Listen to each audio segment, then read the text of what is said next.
supporting Croatian Summer Salsa Festival. I'm here to give you a little snack.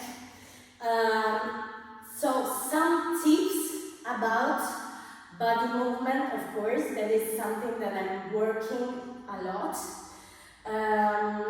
Especially one thing.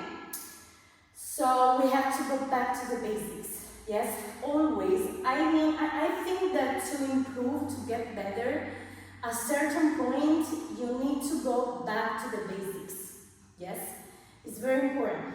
Because sometimes we learn in a certain way, especially if I go to a salsa class at the beginning, the teacher, the instructor is gonna teach me how to move my feet, how to do the steps.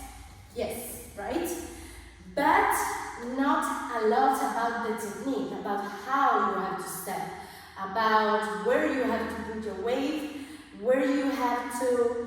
how you have to use your steps, how to push to the floor, how to use your hips, how to use the upper part of your body.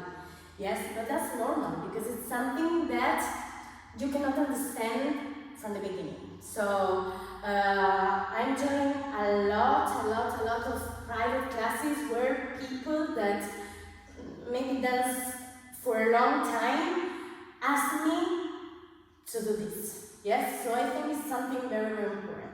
So let's do this. First of all, there's some rules that for me are really important, and I call it Mambo fundamentals, but it's not just for Mambo. I think that salsa, all the Caribbean dance are street dance. So yes, of course, now everything is fusionating, also with ballroom, for example, and not also. But especially if you mix salsa with ballroom, I think you're gonna miss something beautiful about this dance, because it's totally opposite way to step, way to use the body, and a totally different technique. Yes, so it's a street dance. Street means for me this, the floor. I have to use the floor. Yes, all the time I dance with my knees bent. I never lock my knees back. Never. I always bend my knees